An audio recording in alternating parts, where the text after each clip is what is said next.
नाशवंत देह जाणार आयुष्य खातो काळ सावधान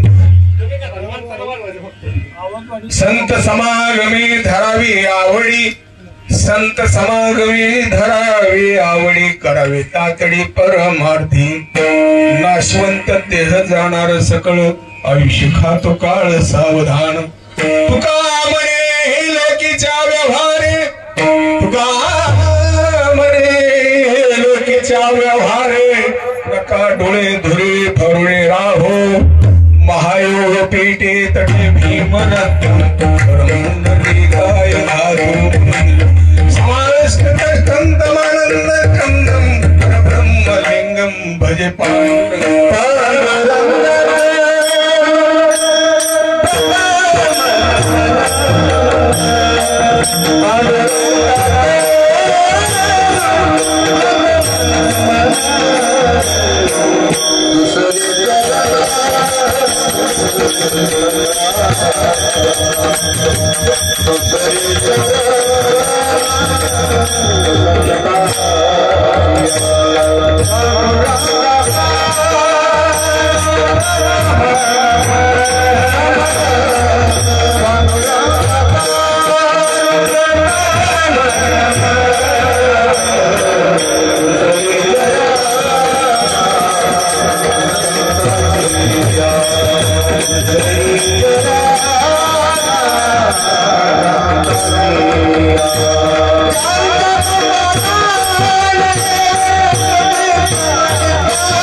शरण संताजी त्यांची कृपादाने कधीचा विस्तार बाबाजी सद्गुरुदास ओम नमो ज्ञानेश्वरा करुणा करा दया तुमचा वरदान पावन झालो चराचरी मी कळा कुसरी काहीच नेने बोलतो वचने अति भाविका एका जनाडून त्यांचा दास माझी आस भुवावी मुक्ताई नमो त्रिभुवन पावनी मुक्ताई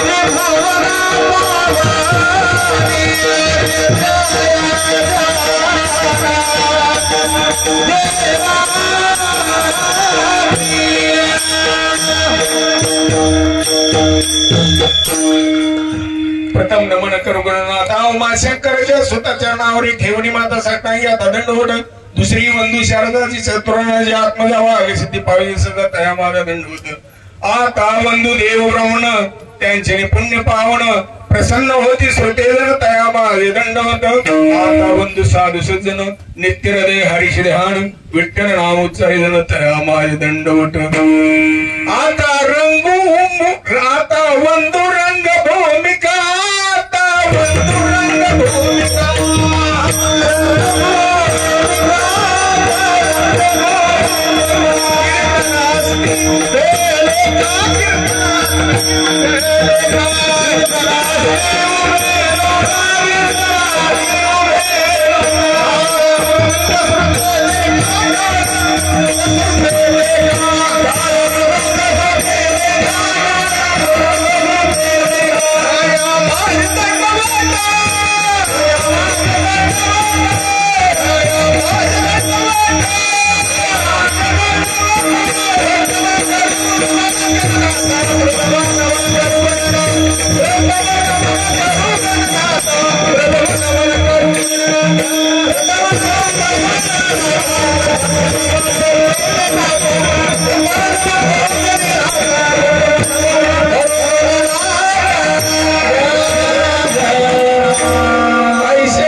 चालवे सगळा नावा म्हणे विठ्ठला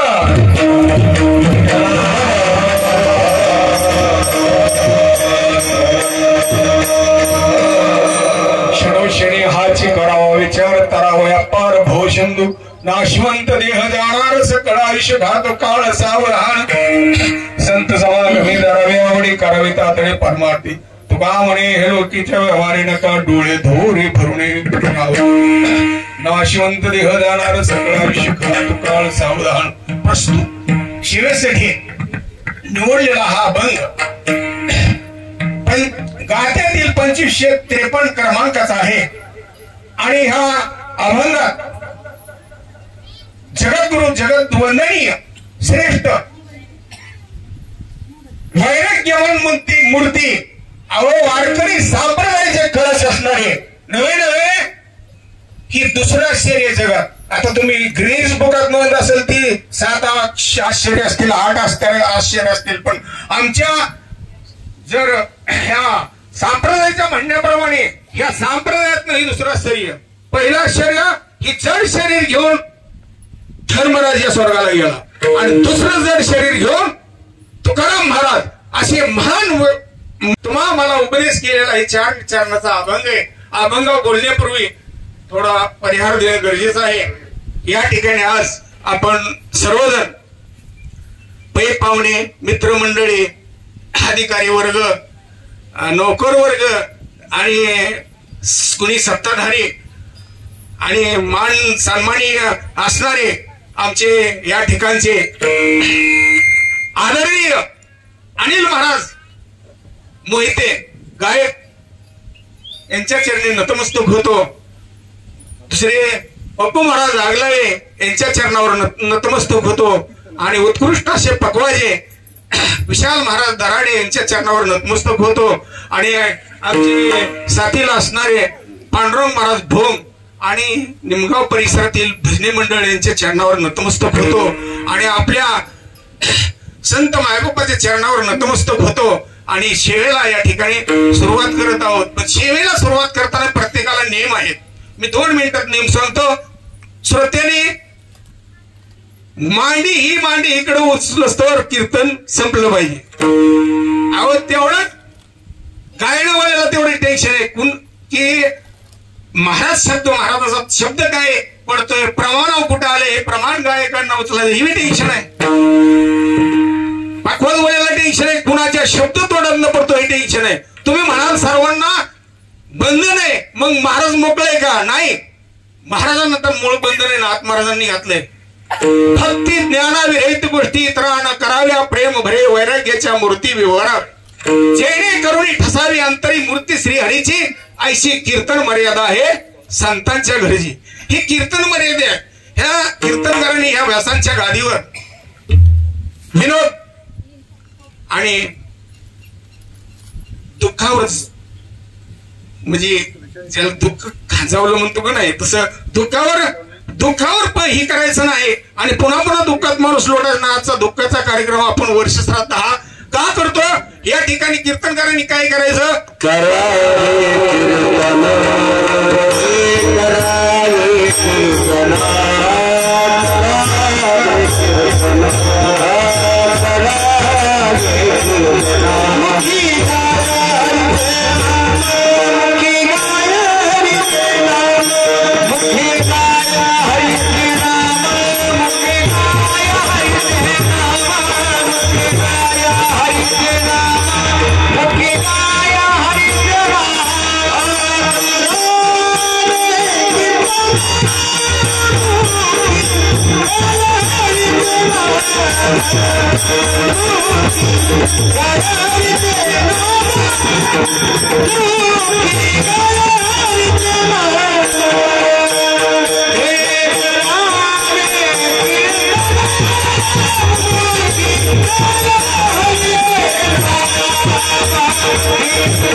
कार्यक्रमाच्या निमित्ताने आपण सर्व पाहुणे मित्रमंडळी जमलात. या ठिकाणी कार्यक्रमाचं काय निमित्त हे आपल्या सर्वांना माहित आहे. श्री लक्ष्मीबाई निवृत्ती जाधव आपल्यातून जाऊन 1 वर्ष झालं आणि त्यांच्या पश्चात आज वर्षात 1 वर्षानंतर हा जे आनंद सोहळा, कीर्तन सोहळा आयोजित केला. प्रल्हाद निवृत्ती जाधव, त्यांना असणारी जी मुले, प्रल्हाद निवृत्ती जाधव, दशरथ निवृत्ती जाधव, बायडाबाई निवृत्ती जाधव, विंदोबाई पिशे, अशी 4 मुले आणि 4 भावंडांनी या ठिकाणी, त्यातून आपल्याला सर्व माहिती, मी ते दुःख व्यक्त करत नाही. तर या ठिकाणी प्रल्हाद जाधव आणि दशरथ जाधवाची मुलं 2, अनिता जाधव, विनोद जाधव, विशाल जाधव, या तिघांनी सर्वांनी मिळून, कुटुंबियांनी मिळून हा सोहळा साजरा केला. आणि आपल्या आईच्या ऋणातून मुक्त होण्यासाठी यांनी हे जे अट्टहास केला आजचा, आणि तुम्ही आम्ही सर्वजण या सोहळ्याला उपस्थित राहिला. या ठिकाणी आपण ही शेवटी बोलणारच आहोत. वर्ष श्राद्ध का करायचे, आपण अभंगावर चिंतन करू. क्षणोक्षणी हाची करावा विचार, करावया पार भवसिंधू. महाराज म्हणतात की प्रत्येक क्षणाला विचार केला पाहिजे. काय विचार केला पाहिजे? आपण काही नाही काय विचार करतो ना, प्रत्येक जण जन्मल्यापासून मरेपर्यंत विचार करतो. पण काय विचार केला पाहिजे? महाराज म्हणतात तरावया पार भवसिंधू.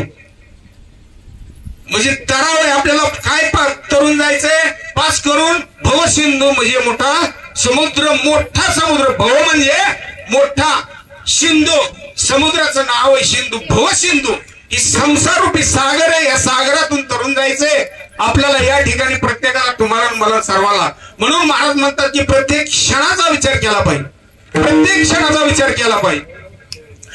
क्षणोक्षणी हाची करावा विचार, करावया पार भवसिंधू. अहो मला सांगा, माणूस विचार करत नाही असा माणूसच नाही. कोण माणूस नाही, येडा असू द्या, शहाणा असू द्या, श्रीमंत असू द्या, गरीब असू द्या, लहान असू द्या, मोठा असू द्या, प्रत्येक जण विचार करतो. काही नाही काही विचारायचं त्याच्या पुढं सारखं प्रश्न निर्माण होतो. तर आपल्यात आपलं विचार की हे केलं की ती काय घर बांधली, गाडी घ्यायची, गाडी घेतली, कुठतरी गावात जागा घ्यायची, अमुक करायचं, मुलगा सर्व्हिसला लावायचा, मुलं शिकवायच्या, ही जी विचार आणि प्रयत्न चालू आहेत हे चालूच आहेत प्रत्येकाचं. पण त्याच्यापेक्षा वेगळा विचार करा म्हणतात महाराज. प्रपंच होतो, परमार्थ करावा लागतो, परमार्थ ही करावा लागतो, प्रपंचही होतो. आणि तसं बघितलं तर कोणाचाच प्रपंच अजून पुरा झाला नाही. होतं म्हणजे कोणाचाच झाला नाही. रावणाचा सुद्धा अगदी झाला नाही. अहो रावणाच्या 3 इच्छा अपुऱ्या राहिल्या. समुद्राचं पाणी गोड करीन, आकाशाला शिडी लावीन आणि सोन्याला सुगंध आणीन. ही 3 अपेक्षा त्याच्या अपुऱ्या राहिल्या. आपण तिथपर्यंत जाऊन पोहोचू शकत नाही. आपण विचार करायचा. काय विचार करायचा?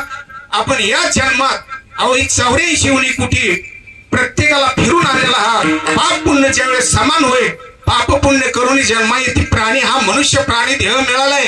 या देहात भगवंत प्राप्तीचा आपण विचार केला पाहिजे. आणि ही कधी सुटलं नाही, संसार ही कुणाला सुटलं नाही. ही योगमाये श्रीकृष्ण भगवंतांनी पाठीशी लावलेली तुमच्या माझ्या प्रत्येकाच्या सर्वांच्या माग कुणीही यातून सुटलं नाही. फक्त आपण सुटायचा प्रयत्न करत आहोत, फक्त प्रयत्न करत आहोत, पुन्हा पुन्हा त्यात गुरपडत आहोत. पण या ठिकाणी ज्या ठिकाणी कुणी सोडवण करायची तुम्हाला आम्ही सांगून काय सुटणार आहे?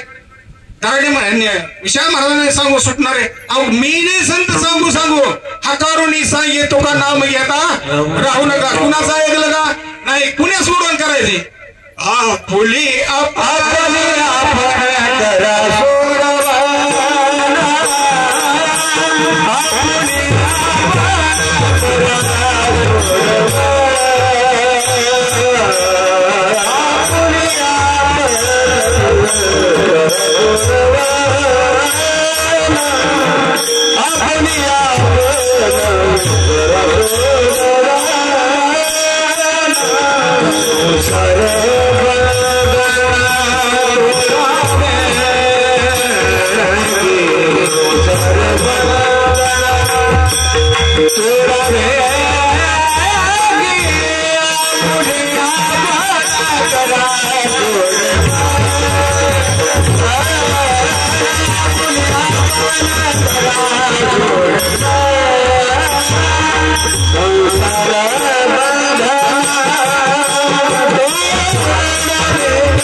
सुटायचंय कसं? प्रत्येक जणांनी प्रत्येक मनाला आपापल्या मनाला फक्त झोपताना विचारायचं. सकाळी सूर्य उगवल्यापासून मावळेपर्यंत आपण आपलं मन आपण कुठं जाऊन आलो, कुठं थांबून आलो, कुठं थांबलो. प्रत्येकाला आपल्या मनाचा थारा लागत नाही. अजून बी बघा बारकाईने संध्याकाळी प्रत्येक जण आपलंच निरीक्षण करते. आपलं आपण संध्याकाळी दिवसभरापूर्वीपासून आतापर्यंत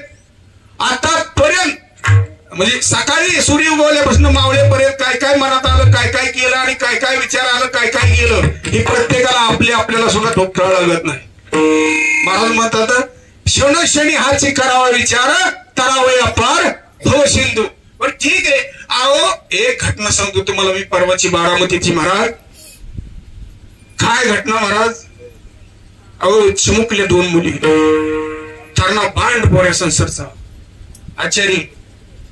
तो सणाच्या मुलीला कपडे घेण्यासाठी सोमवार दिवशी, मंगळवारी सण आहे, बारामतीत गेला महाराज. आणि दुचाकीवर होता, मोठा टँकर आला टँकर आणि हायवा, आणि त्याने जाग्यावर 2 मुली आणि तो तरुण जवान मुलगा चिराटला. मोबाईल आहे बघा. काय क्षण त्याच्या कोसळा, काय क्षण कोसळा. अहो एवढंच नाही, एवढं कळतात त्याच्या वडिलाला अटॅक आला आणि जाग्यावर खाला. प्रत्येकाने मोबाईल बघा. ऐका परवाची घटना, सत्य घटना. कुठला क्षण माणसाच्या जीवनावर कधी येईल काही सांगता येत नाही. परवाची गोष्ट आहे. आपल्याला माहित नाही आपण आता आहे उद्या आहे का नाही. प्रत्येक जणांनी विचार केला पाहिजे की जीवन पुन्हा नाही, जन्म पुन्हा नाही, ही जन्म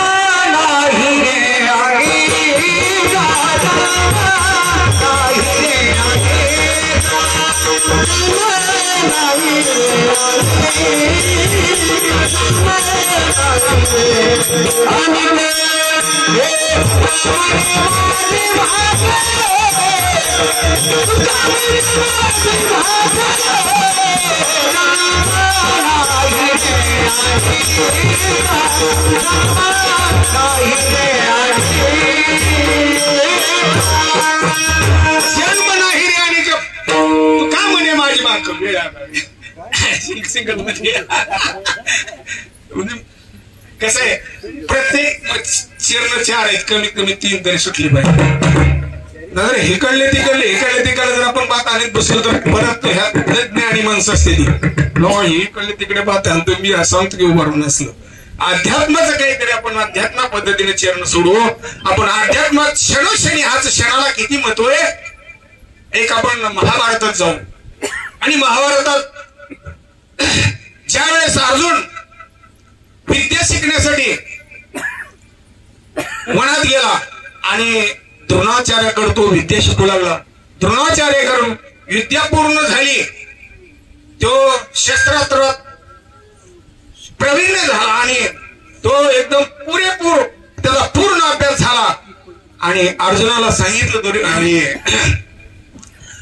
अर्जुनाला गुरुनी सांगितलं तू आता घरी जाऊ शकतो. त्यावेळेस अर्जुन त्या आनंदाच्या भरात माझं शिक्षण पुरं झालं. ह्या आनंदाच्या भरात अर्जुन घरी निघाला आणि घरी निघत असताना एखाद्या गोष्टीचा एखाद्या मुलाला जर पास झालं त्याला गॅरंटी नसते आणि तो जर पास झाला त्याला जे आनंद आहे तो तुम्ही आम्ही सांगू शकत नाही. त्याचा आनंद त्यानेच.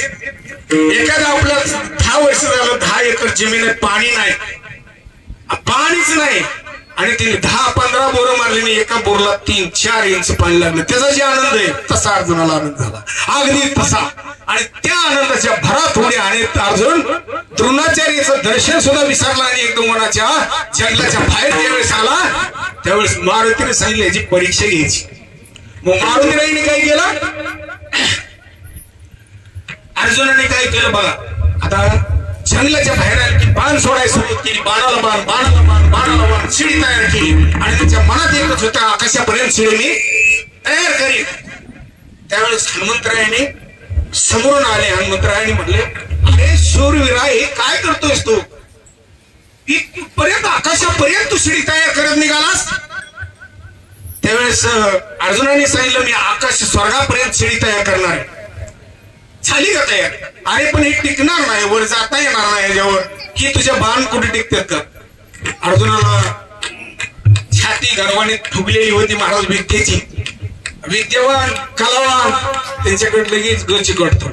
तसं त्याच्याकडे ग चिकटला होता, गर्व चिकटला होता आणि त्या गर्वाने छाती फुगलेली माझ्यासारखा व्यर्थामीच. अशा पद्धतीनं मारुतीराय म्हणलं अरे हे टिकणार नाही. एक माणूस सुद्धा माझ्यासारखा सुद्धा जाऊन गेला तरी मोडल. त्यावेळेस अर्जुन म्हणला शक्य नाही, ही शिडी मोडणं शक्य नाही. त्यावेळेस अर्जुनाने काय केलं, आपला अर्जुनाने सांगितलं तू चढून जाऊवर मोडली तर मी पुन्हा बनवून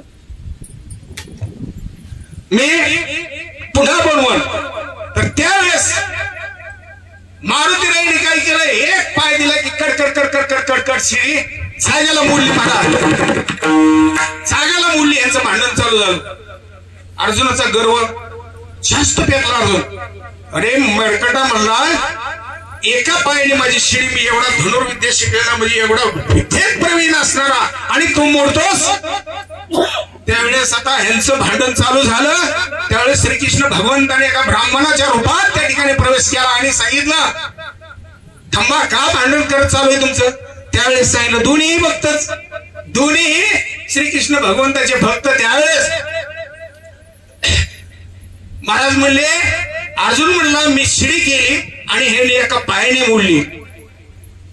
ही ह्यांचं भांडण चालू होतं. तेवढ्यात म्हणला एक काम कर, तुझं काय मत आहे? मी आकाशापर्यंत शिडी लावणार.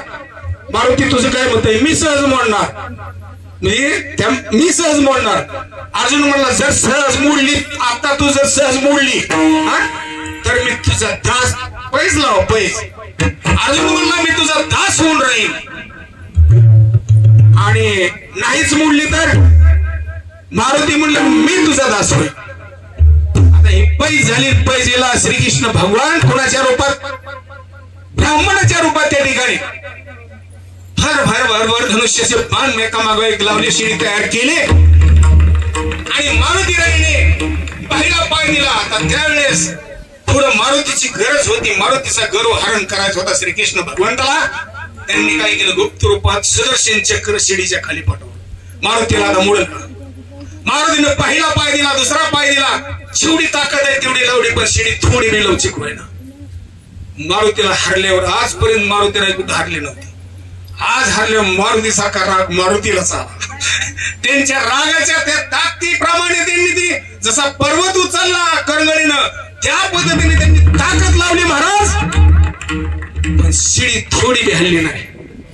त्यावेळेस मारुती रायाचा गर्व हरण झाला आणि ब्राह्मणाने विचारलं, हे वायुनंदन.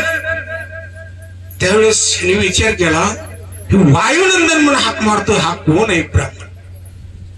त्यावेळेस मला माझ्या प्रभू रामचंद्राने माझी गुप्त लंगुटी ओळखली होती. तसे वायुनंदन म्हणतो, ह्याचा आपला परिचय नाही, काय नाही. त्यावेळेस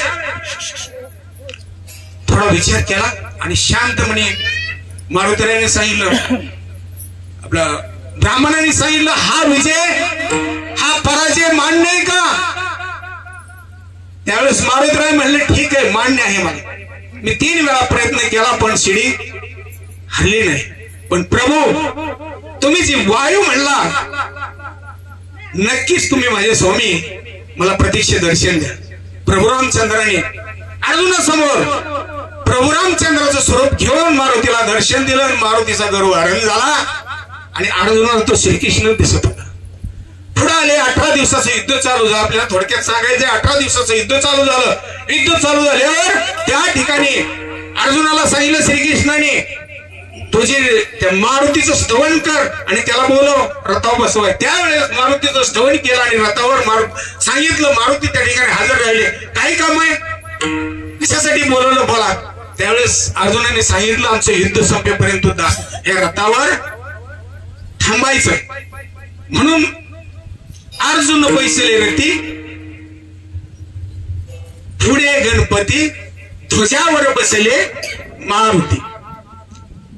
कृष्ण सारथी ध्वजावर बसले मारुती. अशा पद्धतीनं मारुतीराय ध्वजस्तंभावर त्या रथावर बसले आणि युद्धाला प्रारंभ झाला. आणि दुर्योधनाकडे साधी सामान्य व्यक्ती नव्हत्या. भीष्माचार्य, द्रोणाचार्य, रथी महारथी एका मापाठोपाठ एक मोठे होते. अहो, द्रोणाचार्याने जर बाण मारला तर समुद्राचं पाणी खळखळ खळखळ खळखळ उकळत होती. एवढी बाणात ताकद होती, द्रोणाचार्याच्या बाणात ताकद होती. हे काय साधी सामान्य व्यक्ती होते का? ही कुणाकडे होत्या? दुर्योधनाकडे. त्यावेळेस महाराज पहिला सुरुवात झाली, त्यावेळेस पहिल्या दिवशी बाण मारला, त्या दिशेत पेटला. पण रथ पेटला फक्त श्रीकृष्ण भगवंताला दिसत होता. पण रथ पेटला, पण रथावर कोण होते? अहो, योगी आईने सुद्धा मुलगा का मुलगी बघितलं नाही असे महारथी कोण होते? मारुतीराय. आणि त्या ठिकाणी मारुतीराय असल्यामुळे, ब्रह्मचारी असल्यामुळे ह्या ऋषींचं काय बाण सफल होत होत, काही याला चालत नव्हता. 18 दिवस युद्ध झालं. युद्ध आपल्याला थोडं मोजकच पाहिजे, आपल्याला पाहिजे तेवढं, आपलं सगळं महाभारत नाही पाहिजे. तर त्या ठिकाणी महाराज युद्ध संपलं आणि ज्यावेळेस कौरव सेना 101 मेली, त्यावेळेस अर्जुनाला जे जल्लोष हृदयातनं झाला आणि तो नाचायला लागला, वाद्याच्या धुरीत नाचायला लागला. त्या रथात तेव्हा विजय सण होईना इतका नाचायला लागला. त्यावेळेस श्रीकृष्ण भगवंताने सांगितलं, अरे तू खाली उतर, 1 मिनिटाच्या आत उतर. मारुतीरायाने सांगितलं, प्रभू तुम्ही आहे, अहो आपले, मी का थांबणार नाही, मी लगेच निघणार आहे. तुम्ही प्रभू रामचंद्राच्या अवतारात वागला तसं श्रीकृष्णाच्या अवतारात वागला नाही देवा. सगळे लबाड्याच. आणि मी 18 दिवस झालं बघतोय काय आणि तिचं राजकारण आहे. कसं मारलं रे भीमाला, कसं मारली ही सगळी कौरव मला माहित आहे. पण मी तुमच्या वचनात होतो म्हणून 18 दिवस या रथावर तुमच्या संरक्षणासाठी राहिलो. मला सहन होत नाही प्रभू. इतक्या लबाड्या ह्या अवतारात चालू आहे तुमच्या. श्रीकृष्ण भगवंताला कोण म्हणतंय जे काय सामान्य नव्हतं. अवतार ब्रह्मचारी असणारे शंकराचे रुद्र अवतार असणारे मारुतीराव होते. खडसावून बोलले आणि सांगितलं मी लगेच निघालो. हे मला तुमचा व्यवहार पडत नाही. आपला जर तुम्हाला जर एखादा चांगला माणूस आला आणि त्या ठिकाणी नाही पटलं तर ती लगेच म्हणतो जे आहे निघाय बघतो. तसं ती मारुतीराव म्हणलं मला बिलकुल पडत नाही. मी निघालो. एक मारू त्यावेळेस श्रीकृष्ण भगवान म्हणले अरे 2 मिनिट थांब. 2 मिनिट अर्जुना अरे तो खाली होतं की फक्त मारुती श्रीकृष्णाला बोलत होते आणि दोघांचा संवाद चालू आहे. अर्जुन तर आपल्या जल्लोषात मग नाही. त्यावेळेस अर्जुन काय खाली उतरणार.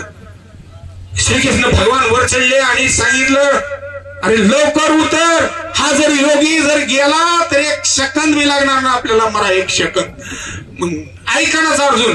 त्यावेळेस श्रीकृष्ण भगवंतांनी कोपराने धरला आणि खाली टाकला आणि स्वतः उडी टाकली. काय बघायचं स्वतः खाली परस्त रथ पेटला धड धड धड धड धड. त्यावेळेस महाराज अर्जुन म्हणला देवा ही काय प्रकारे रथ पेटला कसा कुणी पेटवला.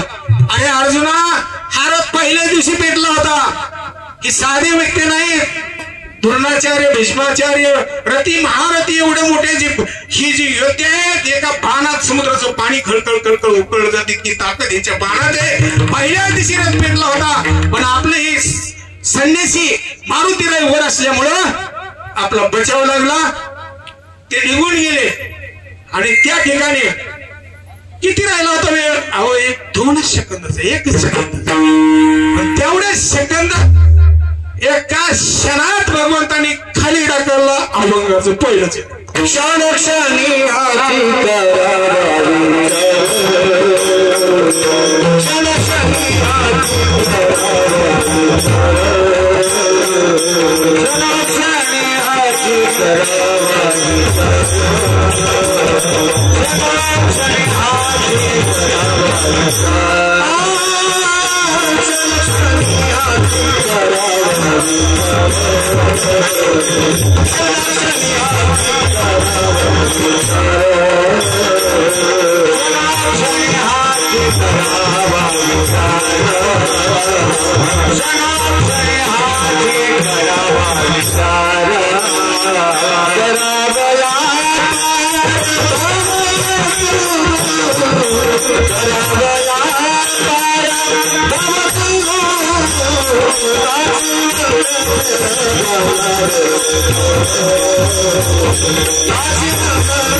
जीवनातला महत्वाचा असतो. त्यावेळेस त्या क्षणाचा विचार केला पाहिजे. प्रत्येकाने क्षणाचा विचार केला पाहिजे.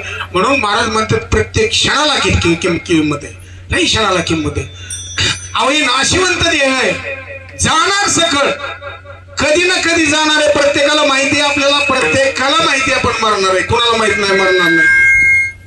प्रत्येकाला मरायचंय. ज्यावेळेस प्रेत स्मशनात नेतात त्यावेळेस ते प्रेत मसनात नेल्यावर त्या ठिकाणी वैराग्य निर्माण होतं आणि एकामेकाला तांबूक जुळत म्हणतात. काय झालं मध्ये अर्थ नाही, काय काय पाहण्याचा पुढे पुढे काय लिहायचं नाही सगळं. किती वेळ आगनी देऊन घरी असतो, घरी आला की ती काल घेऊन बघ कोरायला निघालाच. आपण ती वैराग्य सतत टिकून राहिलं पाहिजे म्हणून शंकरांनी काय केलं.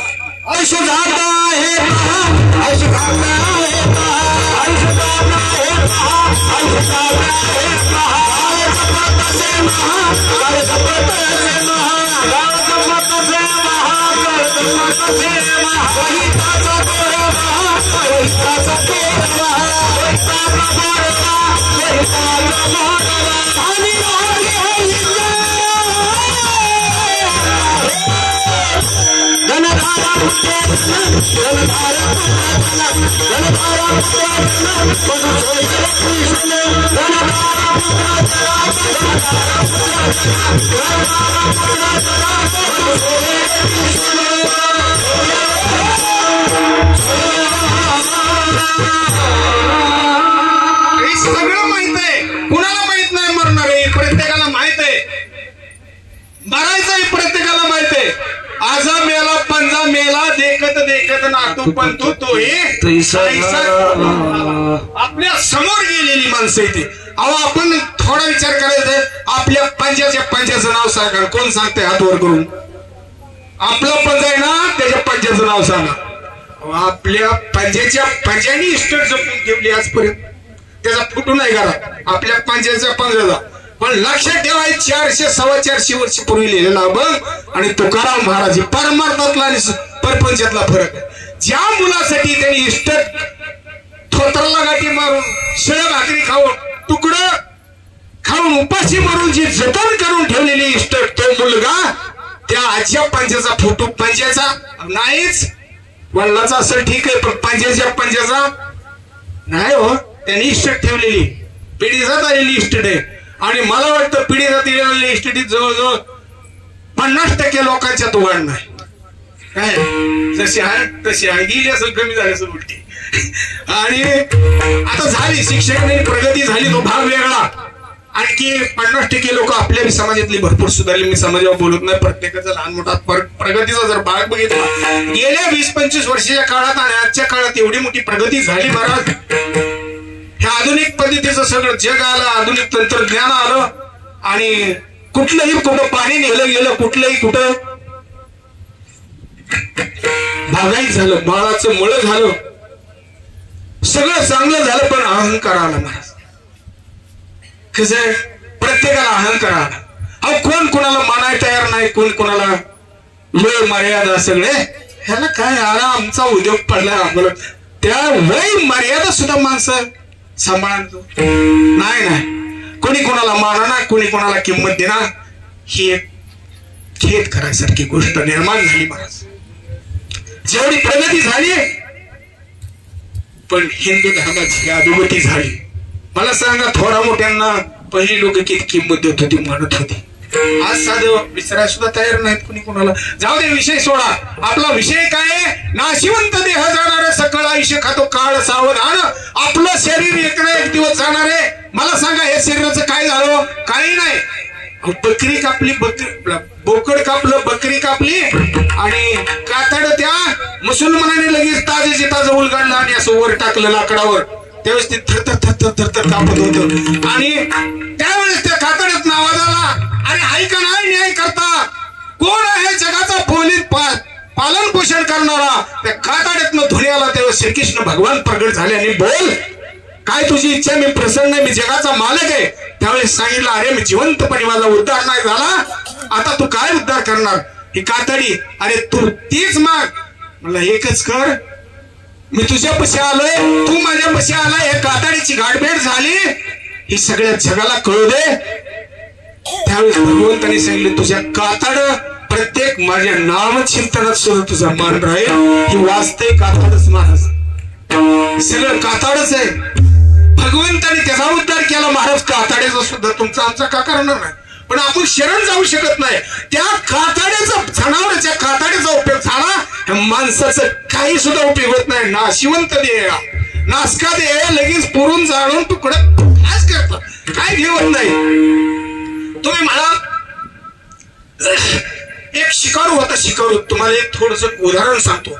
शिकारू होता, शिकारूला ज्यावेळेस ते शिकारीला गेला त्यावेळेस त्याने ती बंदुकीतला खोली मारली आणि आवाजाच्या दिशेनं हरण उठण्यापेक्षा वाघ उठला. वाघ, आणि वाघ उठल्यावर त्याने पाहिलं वाघ उठलाय. मग त्याला बंदूक ही बाजूलाच पडलं, त्याचं किती पळाव सर, बंदूक फेकून दिली महाराज आणि पळायला सुरुवात केली. पळत पळत हा शिकारू आणि पाठीमाग वाघ यांची अगदी चुगळ हे चालू आहे, रसिकेत चालू. त्यावेळेस एक वडाचं झाड होतं महाराज, त्या वडाच्या झाडाच्या पारंब्याला धरून चालक होता तो शिकारू वर चालला. वर चढल्यानंतर वाघ येऊन खाली छापा मारायला लागला. वाघाला वाटत नाही का, त्यावेळेस त्याला पळून ताण लागली होती महाराज. तहान कुठं पाणी मिळालं तर पाणी तर पिलं पाहिजे, कोरड पडली म्हणून त्यांनी काही केलं, कमरेला ही शाल होती सोडली, धोतर काढलं, अंडरपॅन्ट वर राहिला आणि दोर मारला. त्याला खाली त्या वडाच्या खाली एक बारो, जुनाड बारो बांधलेली कडपर्यंत दिसली आणि त्यात थोडस पाणी चमकलेलं दिसलं. त्यांनी धोतर काढलं, ही शाल काढली, एकाला एक जोडली, त्या ठाप्याला मानल्याने ठाप्याला धरून खाली उतरू लागला. महाराज खाली उतरत असताना मध्यंतर गेला, त्याने खाली पाहिलं, फार मोठा नाग त्यात पडला होता महाराज. पाणी थोडस सगळं साईडने सगळं गाळ आणि त्यात ती वर चढा येणार निम्यापर्यंत यायचं, खाली पडायचं. खडी वारव ठेस ठेस ठेस ठेस करत होतं ती जनावर खाली.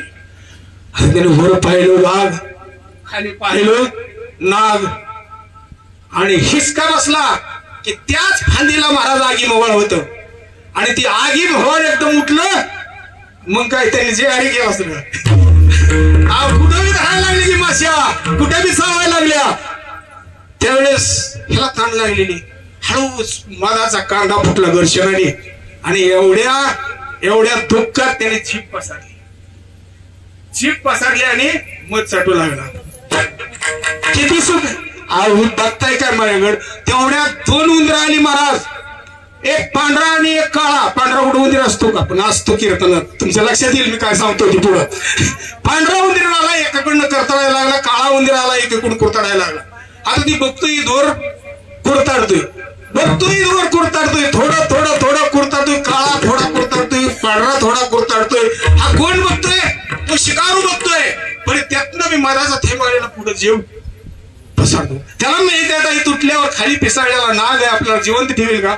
हिसका मारून साईडला जावा तर वाघ आहे, वर जावा तर आगी मोहळ आहे.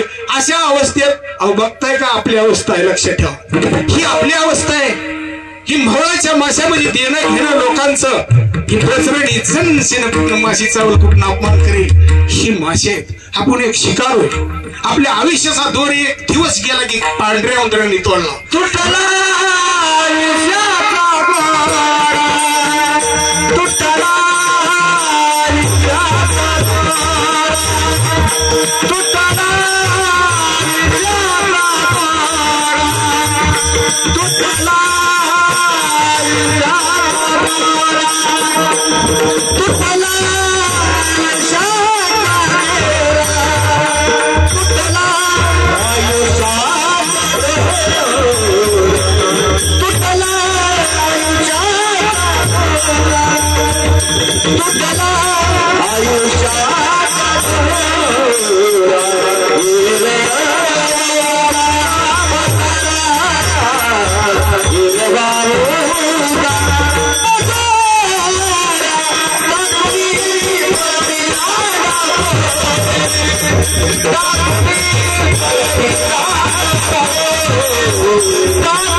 सोडी आणि रात्र आपल्या समोर दोर तुटली आपल्याला दिसतंय. एक दिवस गेला की आपल्या दिवसातला वाढ झाली नाही, आपण वाढदिवस करतो, वाढत नाही, आयुष्यातला दिवस कमी होतो.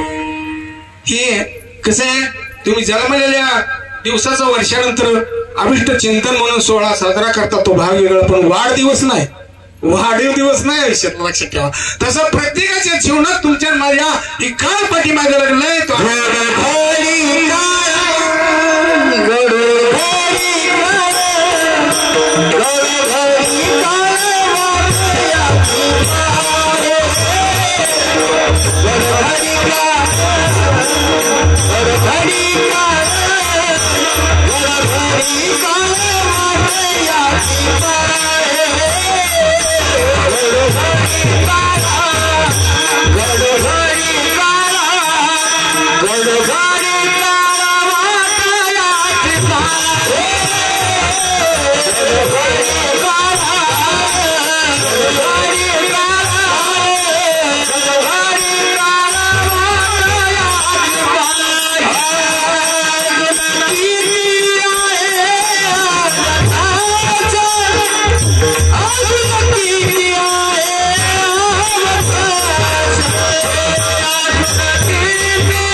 महाराज मग काय केलं पाहिजे? ही दोन प्रश्न झालं. पहिल्या अभंगातला प्रश्न असा आहे, पहिल्या अभंगाचा, आता तरी पुढे हाच उपदेश नका करू नाश आयुष्याचा.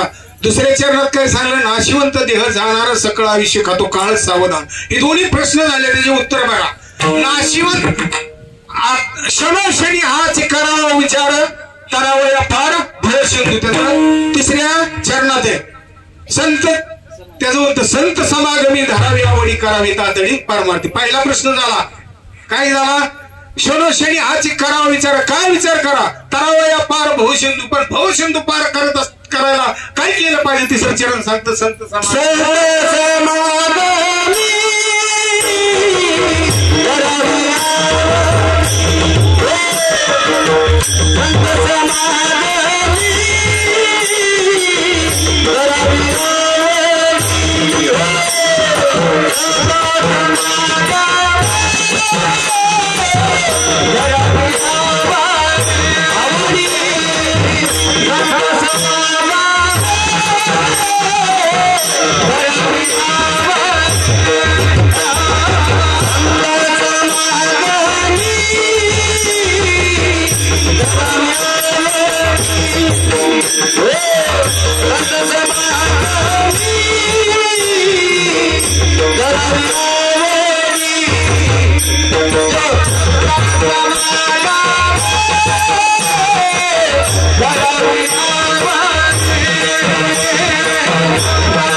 तुम्ही म्हणाल त्याला अध्यात्माचा काय पुरावा आहे?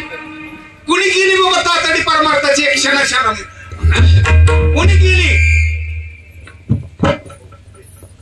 पंढरपूर शेजारी मंगळवेढा गावाचं नाव होतं महाराज. आणि त्या ठिकाणी मंगळवेढा गावाच्या नावात एक नाचणारी नर्तिका राहत होती. तिचं नाव श्यामा होतं. आणि तिची मुलगी तिचं नाव काय होतं? कानोपात्रा.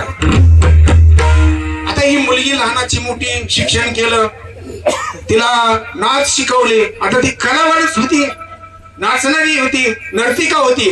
तिने त्या मुलीला अशी कला शिकवली की तिच्यापेक्षा ती कितीतरी चांगल्या पद्धतीने नाचकाम करीत होती.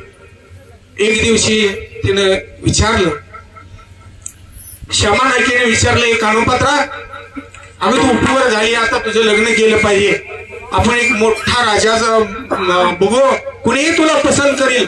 ती कानोपात्रा इतकी सौंदर्यवान होती महाराज. तिने जर पाणी पिलं तर पाणी, पान खाल्लं तर पान सुद्धा बाहेरून लाल भडकात कंटक दिसत होते. तिने सौंदर्य काय असेल.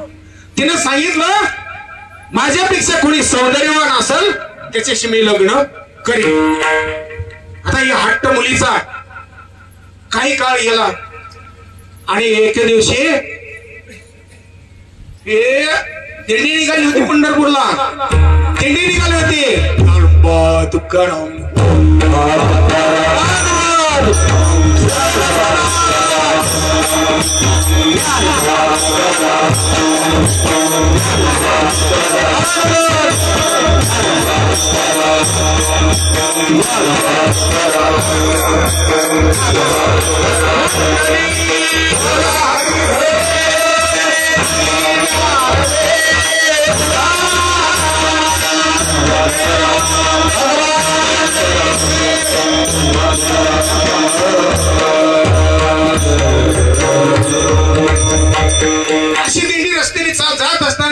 कानोपात्रांनी पाहिलं आणि एका महाराजांनी अभंगला चालू केला. अभंग ज्ञानोबा तुकारामचं भजन बंद केला आणि त्याने अभंग चालू केला. राजस कुमार मदनाचा पुतळा रवी शेषकळा मुकळीया.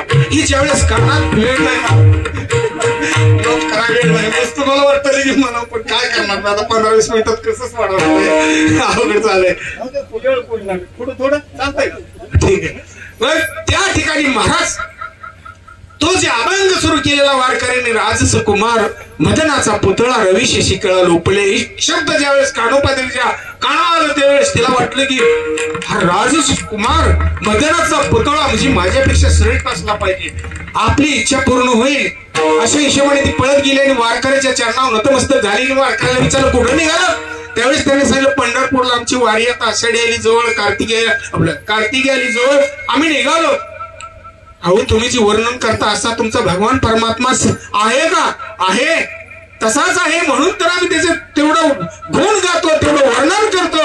ही काही खोट आहे का? संतांनी लिहिलेलं खोट आहे का? म्हणजे माझा उद्धार करील, माझा शुक्र करील. त्यावेळेस वारकऱ्यांनी सांगितलं का नाही करणार, का करणार नाही? जो अनन्य भावाने शरण गेला त्याचा उद्धार केला. महाराज 1 मिनिटात सांगतो, 1 मिनिटात.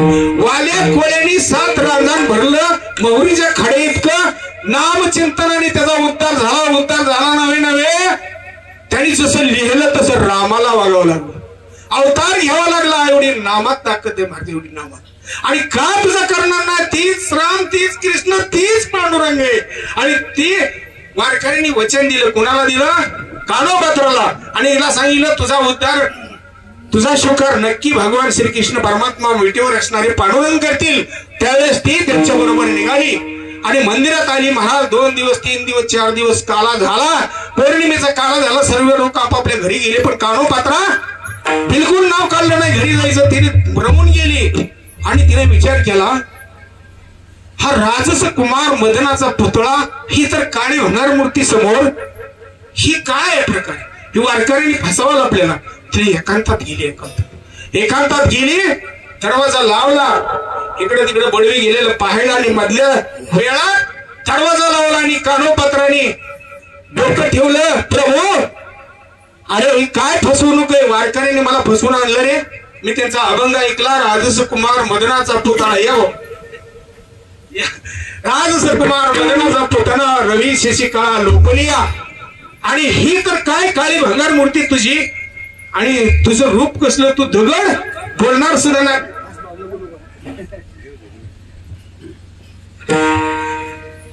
काय देवा मला फसवलं वारकऱ्याने. आणि ज्या डोळ्यातनं घळघळ अश्रू ज्यावेळेस यायला सुरुवात झाली महाराज, त्यावेळेस दिव्य अशी श्रीकृष्ण भगवंताची मूर्ती तिच्या समोर प्रगट झाली. सांगितलं कानोपात्रा इकडे समोर बघ. त्यावेळेस ते तुझं डोळं सुद्धा दिपलं महाराज. भगवान श्रीकृष्णाने विटेतून मूर्ती प्रगट केली, त्यावेळेस तुझं डोळं दुखलं आणि त्यावेळेस थरथर कापायला लागली. भगवंताला सांगितलं प्रभू मला मिलन करून घे. ठीक आहे, वेळ आल्यावर तुला मी माझ्या हृदयात मिलन करून घेतो. आणि त्या ठिकाणी ही मूर्त गुप्त झाली. म्हणजे ती श्रीकृष्ण भगवंताची मूर्त गुप्त झाली आणि अशी श्रीकृष्ण विठ्ठलाची मूर्ती झाली. ती बाहेर आली, तिचा आत्मविश्वास निर्माण झाला. कीर्तन चालू केली महाराज. 4-2 महिने गेले कीर्तन करते. बिदरच्या बादशाला कळलं एक चुगली घोरलंय असते ती बघा, चमचे असते. या चमच्याने तिथवर पेटवलं की अरे काय सौंदर्य त्या बाईचं पंढरपूरमध्ये. श्यामा नायकिनीची मुलगी कानोपात्रा आहे. तिचं सौंदर्य असं आहे की अप्सरा स्वर्गातली सुद्धा फेके पडल. बिदरच्या बादशाला निरोप या चमच्याने पोचवला. तेव्हा बादशाने 2-4 बोलवून घेतलेले आणि साधेच दिला, जा पंढरपूरला जा आणि ती कानोपात्रा तिला विनंती करा आणि तिला सांगा हा बादशाचा शुकार कर, बादशाह बरोबर लग्न कर आणि तो आनंद जीवन म्हणजे तो आनंदात जीवन जाईल असा संदेश द्या. नाही ऐकलं तर बांधून आणा. आता ही छो म्हणले की कानू उभं निघाली जवळ आली की महाराज पंढरपूर मध्ये आले. पंढरपूर मध्ये आल्यानंतर हिचं कीर्तन चालू होतं.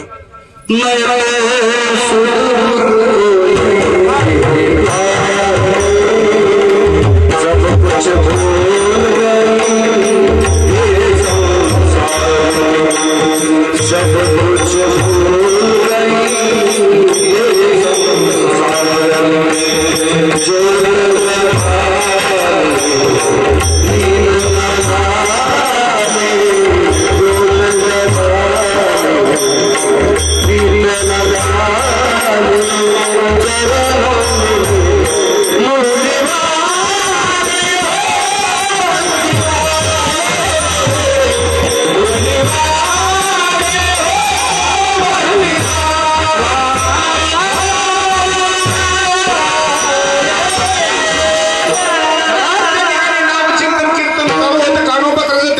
बिदरच्या बादशाचा चार चमचे त्या ठिकाणी हजर राहिला आणि कीर्तन संपले की त्यांनी एक लकोटा दिला आणि सांगितलं बिदरच्या बादशाने तुला बोलावले, तुझ्या बरोबर लग्न करणार आहे, तू सुखी आनंदात होशील. अरे बादशाह म्हणजे काही साधा नाही.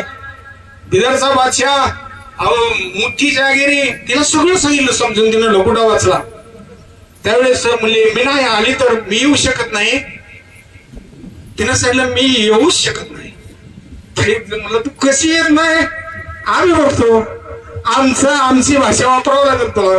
आता ते त्यांच्या भाषेत दमदडी करायला सुरुवात केली. हिनं विचार केला आता आपला टिकाव लागू शकत नाही, आपल्याला कोण सोडील म्हणलाय, भगवान सोडील म्हणला वेळ आल्यावर.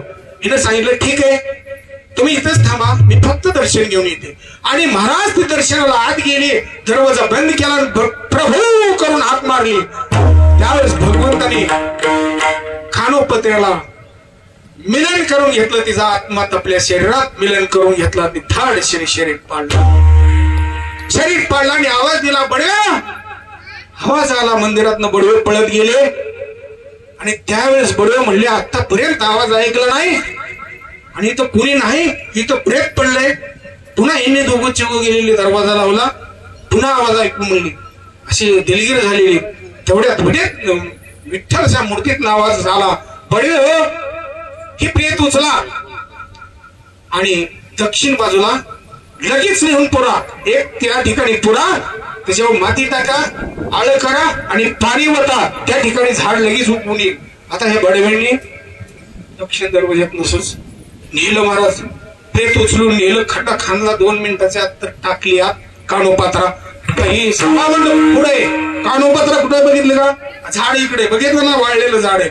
त्या ठिकाणी बडव्यांनी ती काम केलं आणि त्या ठिकाणी नेऊन कानोपात्रा काढली आणि वर आळ केला आणि पाणी ओतले.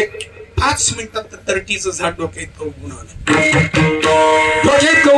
त्यावेळेस सगळी बडवे बाहेर आली. त्यावेळेस ही फाट बसलेली जी चमचे होत बिदरच्या बादशाचं ती खवळलं, ए ब्राह्मण अरे आत गेलेली स्त्री कुठे. त्यांनी सांगितलं आम्हाला काय माहित नाही, तुम्हाला माहिती नाही, तुम्हीच दडवली. त्यांनी देऊळ पूर्णपणे हुडकलं, सगळीकडे हुडकलं, कुठं तपास लागला. ती चिडली त्यावेळेस म्हणली काय नाही, ब्राह्मण पकडा आणि घेऊन चला. मग ती ब्राह्मण पकडली आणि ब्राह्मण बिदर त्या बादशाकडे नेली.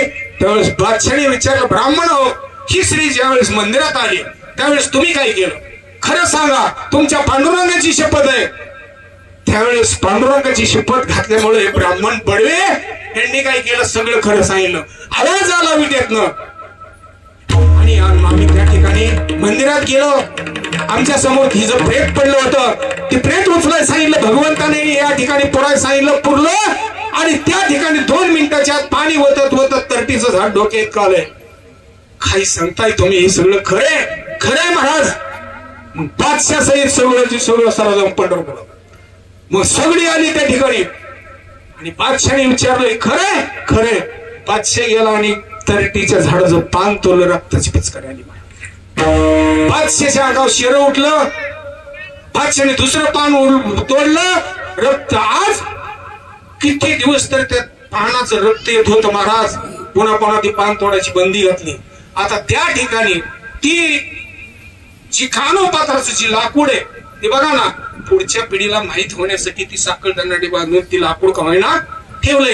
अशा पद्धतीने देवानी कानोपात्रेचा उद्धार केला. 3रं चरण काय म्हणतंय, संत समागमी धरावी आवडी, करावी तातडी परमार्थी. परमार्थाची जर तातडी केली तर कुणालाही त्यांनी बुजवलं लावून त्याचा उद्धार केला. मी काय सांगितलं, पहिल्या चरणात काय सांगितलं, शनोशनी हाची करावा विचार, करावया पार भव सिंधू. अर्जुनाला 1 क्षणाचा विलंब लागला असता तर तो जळल्याशिवाय राहत नव्हता. 2ऱ्या चरणात काय सांगितलं मी, आपणच स्वीकारू या प्रपंचातलं. आपल्या पाठीमागं पांढरा सूर्य म्हणजे उंदीर आणि काळा उंदीर लागला, आपण कसं घोर संकटात आहे. तुमचं आमचं उदाहरण तुमच्या समोर मांडलं मी. माझं काही नाही, संतांनी सांगितलेली जी उदाहरण मालिका आहे त्यातलं तुमच्या समोर मांडलं. एक शब्दही माझ्या पदरचा नाही. आणि काय येतं मला, संतांनी सांगितलेलं तीच तुमच्या पुढे सांगायचंय. आणि 3ऱ्या चरणात काय झाले की संत समागमी धरावे आवडी, करावी तातडी परमार्थाची. कुणी केले अध्यात्माचा तुम्हाला पुरावा दिला. आता 3 चरणाचा अर्थ सांगितला आणि ही बी नाही कळलं तर नाथ महाराज साध्या भाषेत म्हणतात हे काही नाही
पद्धतीनं 3 चरणाचं तुमच्या समोर अर्थ ठेव चौथा सुटतच नाही वेळ होऊन गेली सुटत होत नाही कमीत कमी 15 मिनिट पाहिजे नाही वेळ या ठिकाणी आपण सर्वजण या कार्यक्रमाला उपस्थित आहात सर्वजण हृदयाच्या अंतःकरणापासून भगवान श्रीकृष्ण परमात्मा आहे त्याचं प्रेमाने भजन करू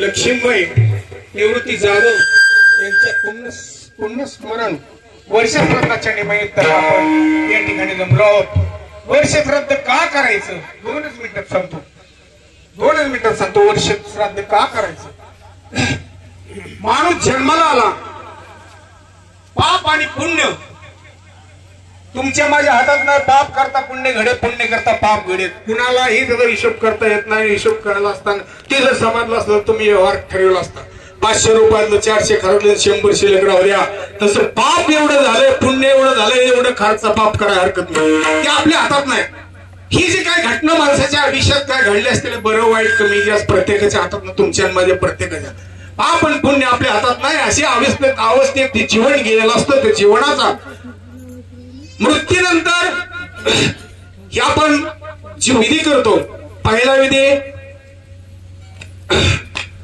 अग्नि संस्कार दुसरा विधी तिसऱ्याचा विधी 10व्याचा विधी तिसरा विधी 13वा विधी 4था विधी आणि तिथून पुढे मासिक श्राद्ध प्रत्येक महिन्याला एक विधी 11 महिने मासिक श्राद्ध आणि 4 किती झाले 15 आणि 16वा आज असणारा विधी ती वर्ष श्राद्ध का करायचं वर्ष ज्या वेळेस पहिल्या दिवशी माणूस मृत्यू ह्या शरीरातला मी माझ्या पदरचं काही सांगत नाही.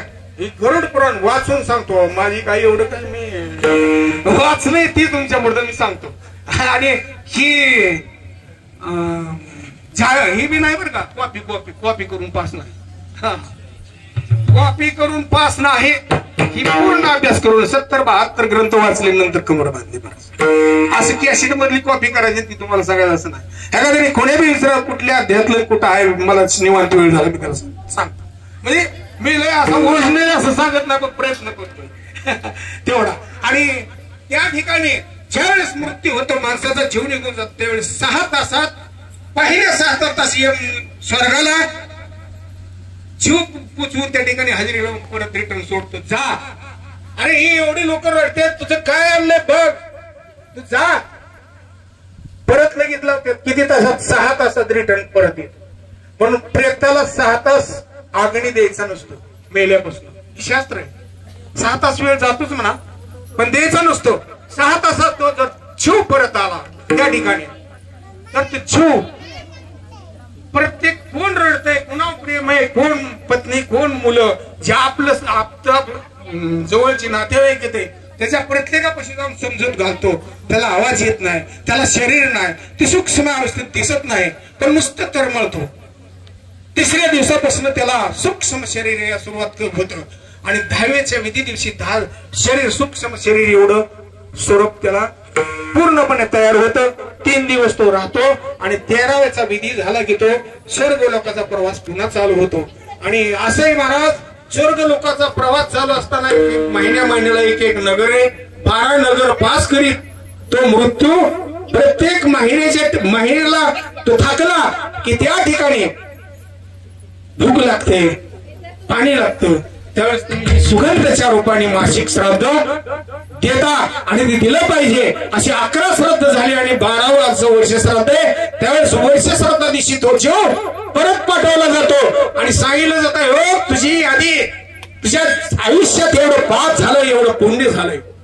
त्याला सांगितलं जातं बघ यातनं काही सुटणूक होती का तुझे नातं तुझ्यासाठी काय करतात का बघ. तर या ठिकाणी महाराज आजचा जे कार्यक्रम आहे अन्नदान वस्त्रदान ज्ञानदान आणि नामचिंतन म्हणून साठी तर आपण ही कीर्तनाचा कार्यक्रम ठेवतो. बरे कीर्तनकारांनी मी प्रपंचाच्या गोष्टी दमलूया कोण आणि ती समोर सांगू नये. संतांची स्तुती भगवंताची स्तुती नामचिंतन अशा पद्धतीचं कीर्तन. मी कीर्तनकाराला नाव ठेवतोय असा प्रकार समजू नका. वस्तुस्थिती तुम्हाला सांगतो की असं हो असं शास्त्र सांगतं. आणि या ठिकाणी आजचा हा मोठा सोहळा मुलीच्या लग्नासारखा हा प्रल्हाद दशरथ देव आणि त्यांचे दोन्ही पुतणे यांनी सर्वांनी मिळून हा जी सोहळा तयार केला आणि त्या आईच्या ऋणातून आपला जाधव आईच्या ऋणातून मुक्त होण्यासाठी आजचा हा आनंदमय कीर्तन रूपी सोहळा या ठिकाणी अन्नदान वस्त्रदान ज्ञानदान नामचिंतन हे केलं. आणि या ठिकाणी आईचं काही मी तसलं गाणं भिड म्हणणार नाही. आई माझी माई सांगणार नाही ना त्याच्यामुळे मोठा वाद चाललाय तुम्हाला माहिती आहे सर्वांना ती म्हणणार मी नाही. आई काय असते एकच मिनिटात सांगतो एकच मिनिटात माफ करा वेळ झाला तरी पण 1 मिनिट मागून घेतो. आपण इमारत बांधतो इमारतीला स्टील महत्वाचं आहे बरोबर आहे. स्टील महत्वाचं आहे तसं शरीराला ह्या हाडाची गरज आहे स्टील. मग हाड कशी बनली हो.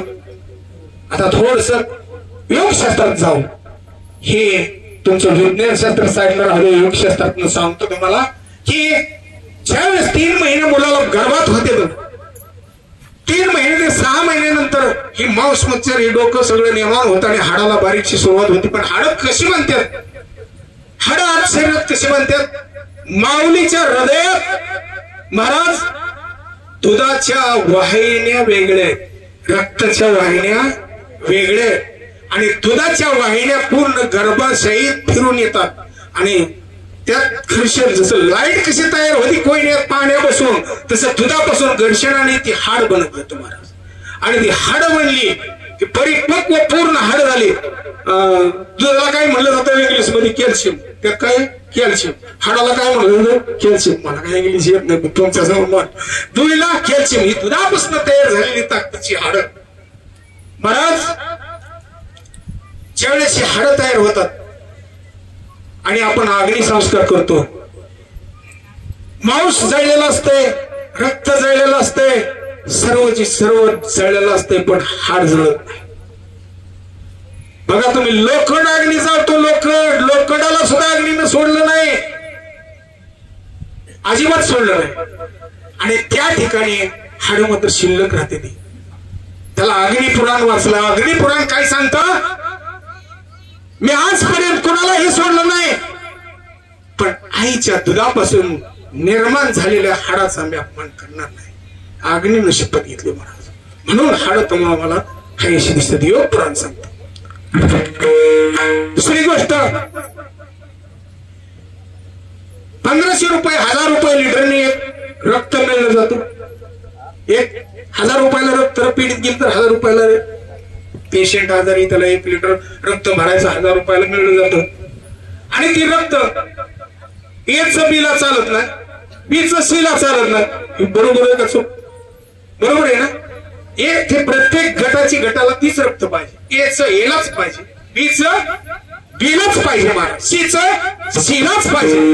तसं म्हणजे हे जे विज्ञान योग ह्यांना अजून बीचं सीला जोडता आलं नाही, सीचं ईला जोडता आलं नाही. बघा अजून मी बघा तुम्ही कुठं बी कुणाच्या प्रसंग आला असेल की रक्त गटाचा ए गटाचं ए गटालाच चालतं, बीचं बीलाच चालतं, अशा पद्धतीनं.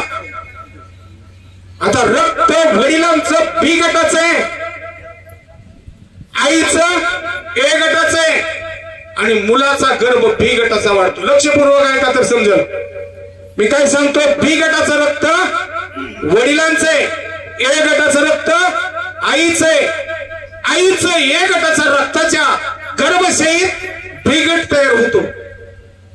अहो आईचं ए गट आहे आणि बी गट तयार कसा होतो.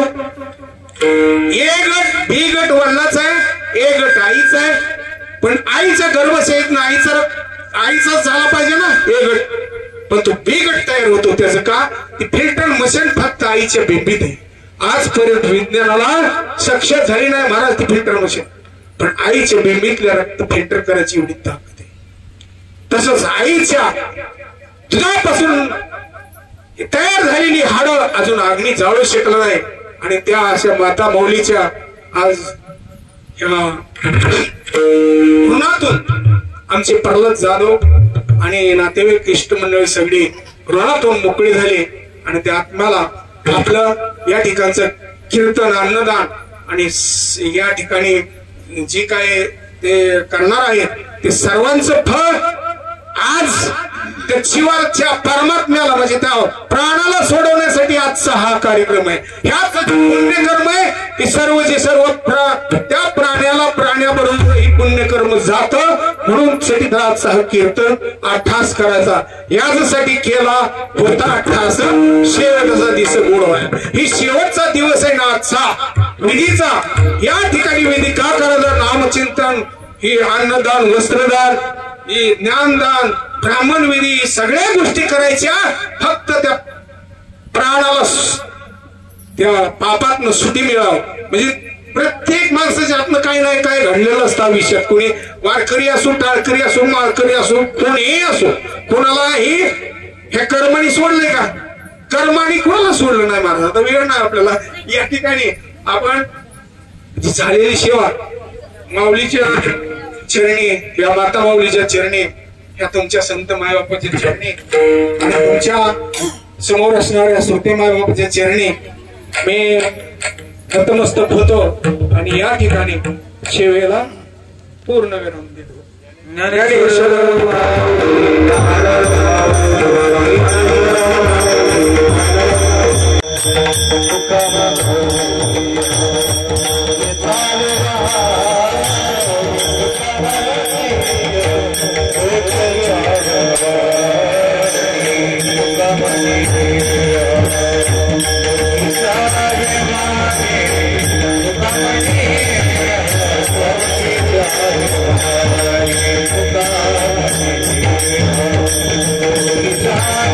Thank you.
Brasil!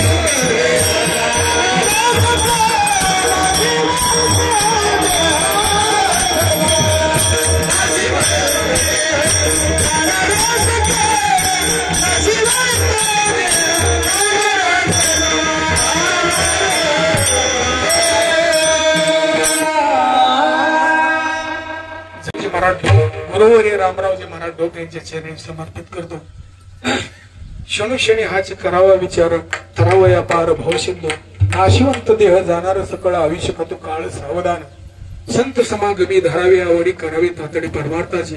तुका म्हणे हे लोकेच्या व्यवहारे नका डोळे धरी धरून ह्या अभंगावर जे माझ्या बुद्धीप्रमाणे बालक बोबडा बोली कावा कुडावर पिचोबा पावली तिचो जुप करून माऊली विजय जीवी त्या माऊलीच्या म्हणीप्रमाणे तुमच्या समोर मी एक माझ्या बुद्धीप्रमाणे आणि बुद्धीप्रमाणे नाही मी प्रत्येक शब्द वाचून तुमच्या पुढे मांडण्याचा प्रयत्न केलाय. माझ्या यातलं एक सुद्धा शब्द बदलचा नाही आणि सांगायचा नाही. आयुष्यात ठरवले काय झालंय माहिती का अलीकड मला असं कोणा बोट ठेवायचं नाही पण माझी जी भावना आहे ती तुमच्या फक्त सादर करतो.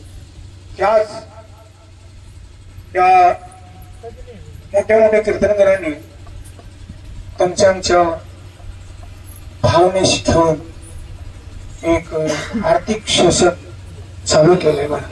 40,000 50,000 25 तुम्ही अजून वार खाली बघ मी कोणाला कोणाचं नाव घेणार नाही पण हे आर्थिक शोषण जे परमार्थात चालू आहे त्याच्यावर थोडं प्रत्येकाने लक्ष केंद्रित केलं पाहिजे. आता तुमच्या विनोदासाठी तमाशे आहेत, विनोदासाठी पिक्चर आहेत, विनोदासाठी नाटक आहे, राजाबरोबरचा कार्यक्रम आहे, हा अध्यात्माचा कार्यक्रम आहे. ही कीर्तन म्हणजे उद्धाराचं आहे. हे कीर्तन उद्धाराचं श्रोतेचा आणि कीर्तनकाराचा हा उद्धार होतोय कीर्तनातून. यातनं विनोद करायचं नाही. पण आजकाल लोकांना काय पडतं काय माहित नाही. आपण कोणाला वस्तुस्थिती सांगतोय कोणाची पुतळा करत नाही पण प्रत्येकाने जाऊ आणि जो कीर्तन गा लक्षात ठेवा आकडा सांगतो ना आकडा त्याला जे हरी म्हणा लांबनच आकडा. अहो कीर्तनाचं कसं आहे ठरवायचंच नाही स्वइच्छेनं तुम्ही दिल तेवढ्यात त्यांनी समाधान मानायचं. ही कीर्तनाची पद्धत आहे. आता ही कलाकार मंडळी महाराज ही कलाकार मंडळी ही कधी ठरवत नाही पण आपल्या स्वइच्छेनं आधी येणार कुठनं दिवसाचं खड मोटरसायकल आणि इतकं व्याप करून यायचं दिवसभर अक्का जायचं त्या हिशोबाने आपण त्यांना ते समाधानाप्रमाणे देतो प्रत्येकाला. पण कीर्तनकारांनी हे आकडा ठरवून जर जो कीर्तनकार व्यवसाय करतोय सिद्ध करायचं ज्याने आकडा ठरवला त्याचा व्यवसाय ठरवायचा. ही व्यवसायासाठी मला सांगायचंय सावता महाराजांनी का शेती केली त्यांनी अभंग लिहिलं त्यांच्या घरी देव आले का शेती केली व्यवसाय केला त्यांनी. गोऱ्या कुंभारांनी शेवटपर्यंत माती तोडवली व्यवसाय पोटासाठी केला. चोखोबारायांनी अहो प्रेत ईशीत गाडलं गेलं कशासाठी पोटासाठी व्यवसाय केला. हे मोठे मोठे संतांनी त्याच संतांचंच तुमच्या पुढे सादरीकरण मला तर वाटतं 10% कमी करत नसते. तुमची आमची कुठळ करते चालू जमानावर बोलते ही काही चालू जमानावर तुम्हाला उपदेश करायला काय समज आहे. हकारून सांगे तुका नाम घेता मेन तुकाराम महाराज म्हणून हाक नाव घेता राहू नका. कुणी घेतलं कुणी नाही.